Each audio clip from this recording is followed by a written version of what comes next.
Hey, what is up, guys, and welcome back to the FCS Football channel. And today we are back with a Premier League preview for you guys. So basically, we'll be going through every Premier League fixture this game week, and we'll be giving my predictions for them. Obviously, you guys can feel free to get involved in the chat to your side. Give me your predictions for each game, what you think of each game. And that's basically how this works. Obviously, these used to be just videos, but I thought, let's make it a live stream. Let's get a range of opinion going here. So that's what I've gone and done. So, without further ado, shall we get into it? Let's get started. And the first game, as you can see in that corner, it is Arsenal versus Crystal Palace. Now, look, I think Arsenal are the better team. You look at where I predicted these two teams to come in the Premier League this season. There's an obvious difference, isn't there? I predict Arsenal to come top fourth to be exact, and Crystal Palace, I've said mid-table. I think it's around 13th. So I do think Arsenal are the better team, and I do think Arsenal will go into this game expecting to win the game. I do like Arsenal. I think they are a good team. And I do quite like their starting 11. If I quickly load it up, because I've got a starting 11s for most teams here. So what I could actually do is, this might be even better.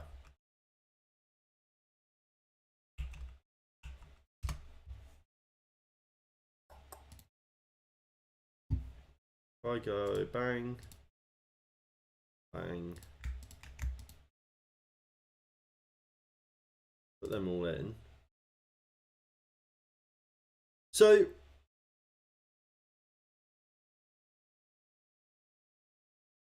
right, we'll put it in the top corner for now. Actually, no, we won't. We'll get rid of that. We'll go down here. We'll go.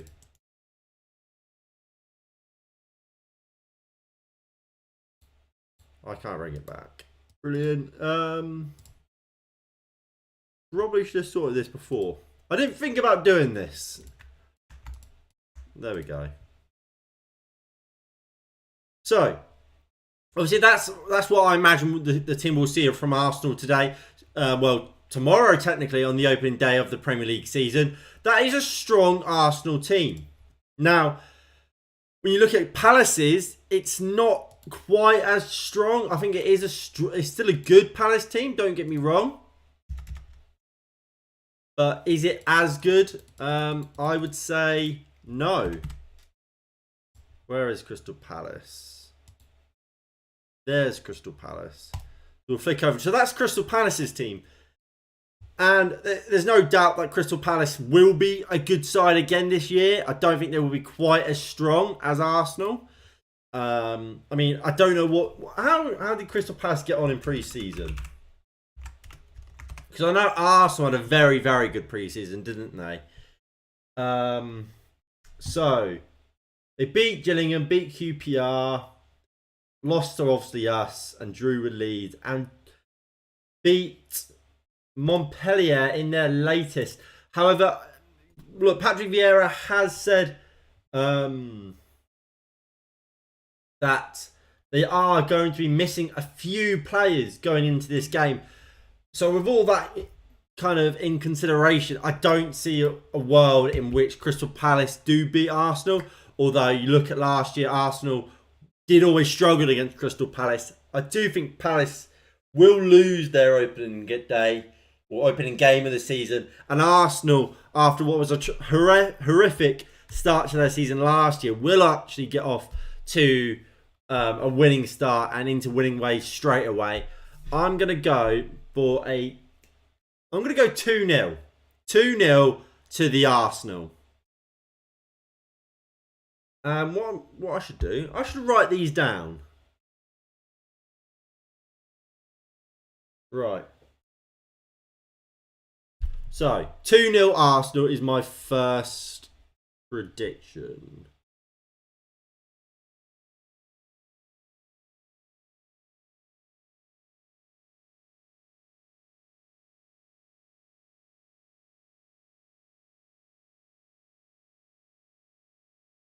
Moving on into game 2, we have Fulham versus Liverpool. And despite what the thumbnail might say, actually, the thumbnail says like 6-1 or something like that to Liverpool.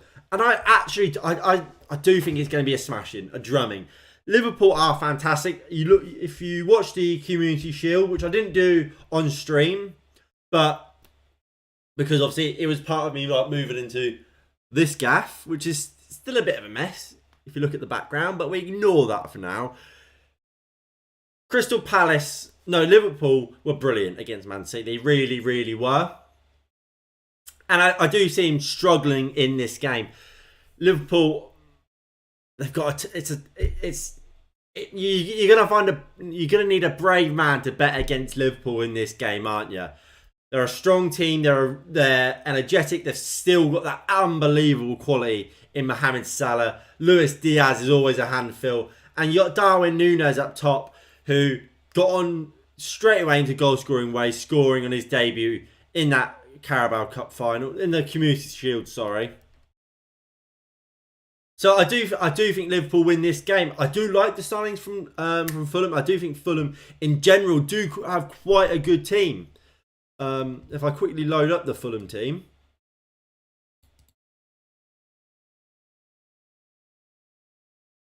Here we go. That is, to me, that's a strong team. Bernd Leno, obviously, whether or not he will start is a mystery because he's only just really signed. But I think João Palhinha in that midfield next to Tom Cairney, I think he's an absolutely fantastic midfielder. I really, really do. I really like Palhinha. Last season, I was calling for Manchester United to sign him. So the fact Fulham have now gone and got him is a great move for them. I do think Fulham will be a good side this season. I just don't think they've got enough to stop this Liverpool team. And I don't think that's an unpopular opinion to have. I'm going to go for We'll go for a 3-0 Liverpool win. Maybe 4. 4-0. 4-0 to the Liverpool. Next up, we have Bournemouth versus Aston Villa. And again, I think it's another away team victory. I really do. I really do like Aston Villa this year. I think they're going to be a good competitive team for once. I think you look at them last year, they were meant to be that competitive team and they weren't quite that under Dean Smith. And then when Gerrard came in, they were once again a disappointment. This year, I do think they will be competitive. I do think they will be up there come the end of the season. And they could be competing for that Europa League spot or Europa Conference League spot, sorry, alongside West Ham.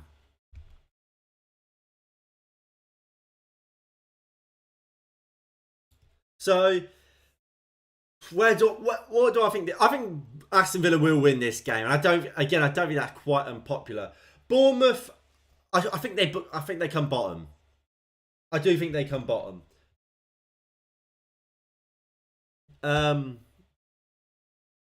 With what score? I mean, I think it depends on, can Bournemouth get any more deals done tomorrow before Saturday, and can they play? Probably not. I think they're interested in a goalkeeper, Neto from Barcelona. If he can come in, Bournemouth season could be different. But with Travers in goal, I don't think Travers is that great, to be honest. I really don't. I think Aston Villa are a good team. They are a strong team. They have a very, very good team. If I quickly load it up. There we go. That is a very, very strong Aston Villa team. I think you've got goals in Ollie Watkins. You've got creativity in Jacob Ramsey and Felipe Coutinho. I really do like it. I really do like this Aston Villa team. While I do like Bournemouth, I don't. They're too nice in a sense, aren't they? Like, they're gonna look to try and play nice football and play football the right way.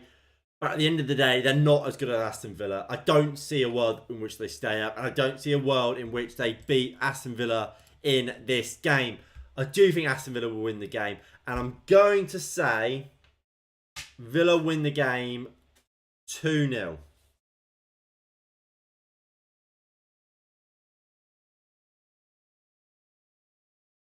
A lot of away wins so far. I'm gonna assume this will change at some point, but before I've gone into this video, I haven't really thought about it too much. So I'm just going with what I think at the time, what's coming to me right now. Next up is Leeds versus Wolves. Now, actually, I think this is going to be a really good game. I do. I think both managers have points to prove. Leeds were obviously in a relegation battle last year. This pre-season, they've looked a lot better, and it's interesting. Will be interesting to see how they get on this season, and will they once again be in a relegation battle under Jesse Marsh, or will they kind of finish mid-table or just clear a relegation, which is kind of the expectation of them.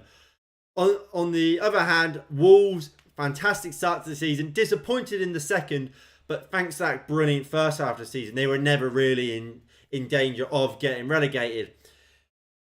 Signings wise, Leeds have definitely done the more business, and I think they've done the better business. Wolves, they've made 2 signings in Nathan Collins, who I do think is a good centre back, and Hwang Hee-chan, who was on loan there anyway. So basically, they've only got 1 new signing, and they've lost a couple of players. I like Bruno Lage. I like Jose Sarr, Neves, Moutinho, like Morgan Gibbs-White. So there is a good team there at Wolves. It's just whether... is it a better team than this Leeds side? And I do think this game will be close. I think it could go either way, really. I do believe that. If Wolves to win, I wouldn't be surprised. But at the same time, if Leeds win, again, I'm not going to be surprised. So I'm going to go.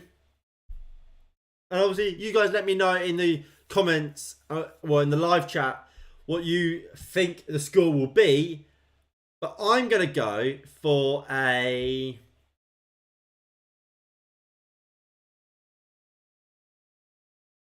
Leeds just to edge it 2-1. Leeds to win 2-1.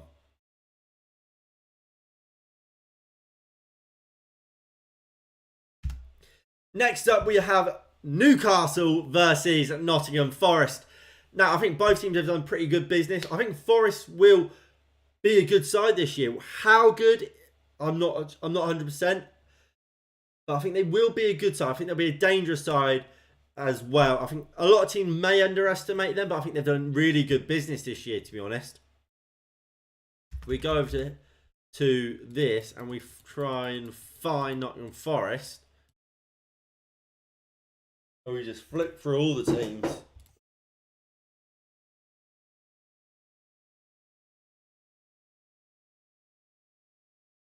There we go. You look at that Nottingham Forest team, it is strong. I think defensively, that 3 at the back will always help them. Nico Williams and Richards, I think that's the left back's name, isn't it? Good going forward and backwards. And then you got Lingard, you got Johnson, and you got, what's his name? The Nigerian striker. I can't think of his name off the top of my head. They are going to be a handful, and I think under what's his name, Steve Cooper, they will be a tough team to crack. Dean Henderson is a good goalkeeper, so I do think this game isn't going to be just the walkover and the walk in the park. A lot of people think Nottingham Forest will be. However, look, Newcastle, I think they've got a very good team themselves. I mean, you look at that team. Nick Pope, very good goalkeeper. I really like Callum Wilson. Miguel Almiron's had a cracking pre-season from what I can tell. Obviously, Alan St. Maximin is always a danger. And when you've got Bruno Guimaraes in a midfield, you're able to control it with such ease because of the quality of a midfielder that he is. I think Newcastle are going to be a very good team once again this year. And I think they will just take this game. That being said, look, I don't think Nottingham Forest will make it easy. I'm going to go for a 1-0 Newcastle win.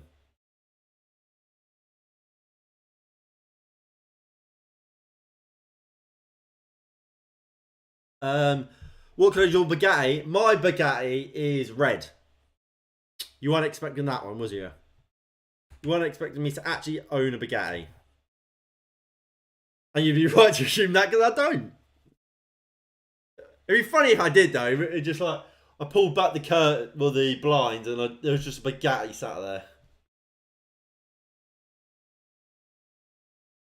Anyway, next game we have Spurs versus Southampton. Now, obviously, last season, Southampton actually stole points from Spurs. Now, I think Spurs have had a very good transfer window. I think it's been overrated, but in general, it has been a good transfer window, and you can't take that away from them. What I would say, though, is let's not get carried away with it. Spurs are still going to be slightly inconsistent. They are still going to be that team that we know Spurs are. I do like Spurs though. Like I said, I think they've had a good window. They've got that front three of Kane, Son and Kulusevski is dangerous and it is always going to be dangerous. And this season they will cause a lot of teams a lot of issues purely because of that front three. And it's a bit scary, the fact that they've got that front three. However, I do think Southampton, they're a very yo-yo club. They can be very good or they can be very bad, and that's kind of my issue with Southampton. You never know what Southampton team you're going to get. Whether this season they're going to go with a 4-4-2 or they're going to go for a 4-3-3. It's all up in the air. I think Spurs win this game quite comfortably. I don't think anyone can really disagree. I'm going to go for a 3-0 Spurs. They're going to get off to a flyer. Next up, we have Everton versus Chelsea. We got Frank Lampard returning to his former club. And obviously, you remember back to last season, Everton, of course, beat Chelsea in what was a huge game for them in their survival bid. And while Everton have lost a key player in Richarlison, I think they are slowly but surely getting better under Lampard. Although losing Dominic Calvert-Lewin for this game is huge. I'm not quite sure who their striker is now. Are they going to put someone like a Gray, a Townsend up front? Are they going to just go, Dele Alli, you go up top? I'm not sure. I think that's quite exciting, whatever's the unknown around Everton. And I think Chelsea, in a sense, are the same. Who is their number 9 for this season? Is Sterling going to do that job? Is Havertz going to do that job? Pardon me. Is Mount going to be put up to that business? Is Timo Werner going to be trusted? Because it looks like Werner might be on his way out of Chelsea. There's a lot going on at Chelsea at the moment. And I think just like Everton with that uncertainty, there at Chelsea. Even Armando Broja has just come to me. He's at Chelsea this year. Will he go up top? Chelsea have a lot of questions around them. And it could be a tough season for them, especially if they don't get sorted what they're doing this year. Are they going to go with a striker? Or are they going to go with kind of that false 9? What they kind of do with what you kind of see Man City do last year, where you have players that no one will score 20 goals a season, 15, 20 goals a season, but you have a lot of players that will score 10, 7, 6s instead. Because that's what Man City did, and obviously that won them a title. Do I think Chelsea can do that? No, because to do that, you need a host of creators. You need players who are able to create anywhere and everywhere on the pitch. And I don't think Chelsea have that. I don't think Jorginho is particularly a creative player. I think he's a good player. Do I think he's a creative player? Not really. I don't look at, obviously Kante isn't a creative player. Mount is, Havertz is, Sterling is. I guess you could look at the fullbacks and say, yeah, they're quite creative.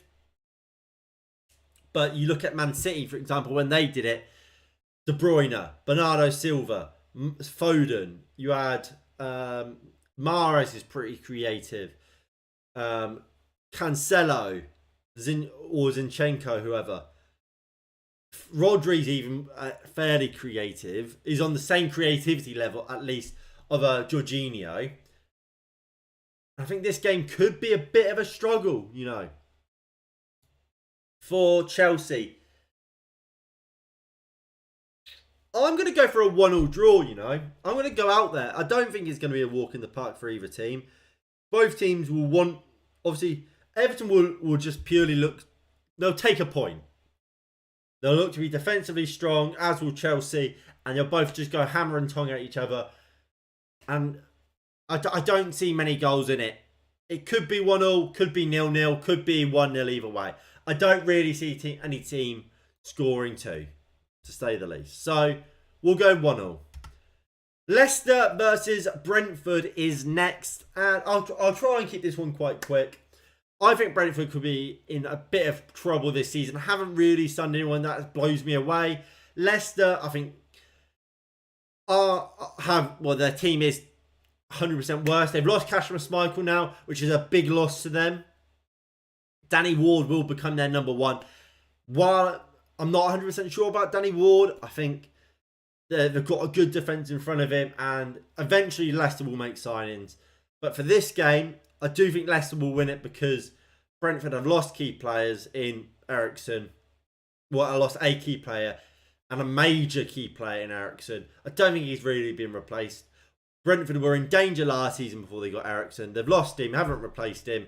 Leicester came 8th, and they've largely, well, they've lost some squad players, and obviously Schmeichel is their number one. Largely, that core of the team that got them 8th last season is still there. Maddison, Vardy, Barnes, Tielemans, Dewsbury Hall, Fofana, and Ndidi. They're all still there. Leicester are going to win this game. I'm going 2-0. Leicester 2. Brentford 0. Next, we have Manchester United versus Brighton. Now, there will be a match preview for this game on my channel on Saturday, maybe Friday. Maybe Friday night. Depends how quickly I can get it done. But there will be a match preview where we're going to go through this game more in depth. So we're not going to stay here long. Obviously, I support Manchester United. Brighton are a good team. I like Graham Potter. I think he's a good manager. I'm not quite sure how Brighton got on in pre-season. But United, we did relatively well. Brighton did okay. A few wins, lost to Brentford. They did fine. I think I'm going to back United, you know. We may have lost to them last season on one of the last games of the season. What was the score? Was it like 4-0? It was 4-0. We might have lost to them 4-0. But you got to back yourself. I think we've shown big improvement under Erik ten Hag so far. And there's still more to come from him. I'm going to say 2-0 Manchester United. 2-0 Man United.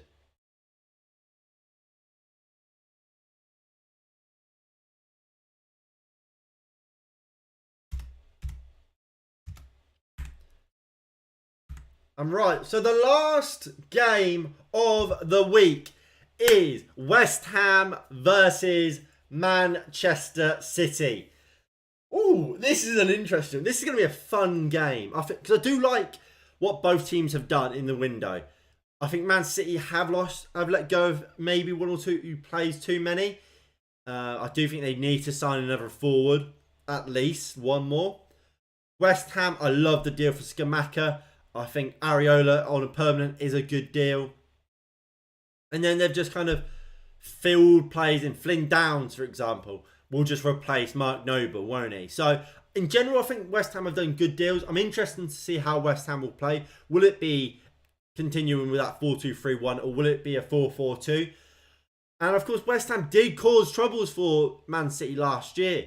They went 2-0 up in the first half at the Olympic Stadium. Obviously, in the end, Man City drew 2-2. Was that second to last game of the season? So West Ham will be there or thereabouts this year. I do just think Man City will be too strong. But West Ham won't let this be an easy game. David Moyes won't let this be an easy game. So I'm going to say Man City will win the game, because I think they'll win a lot of games this season.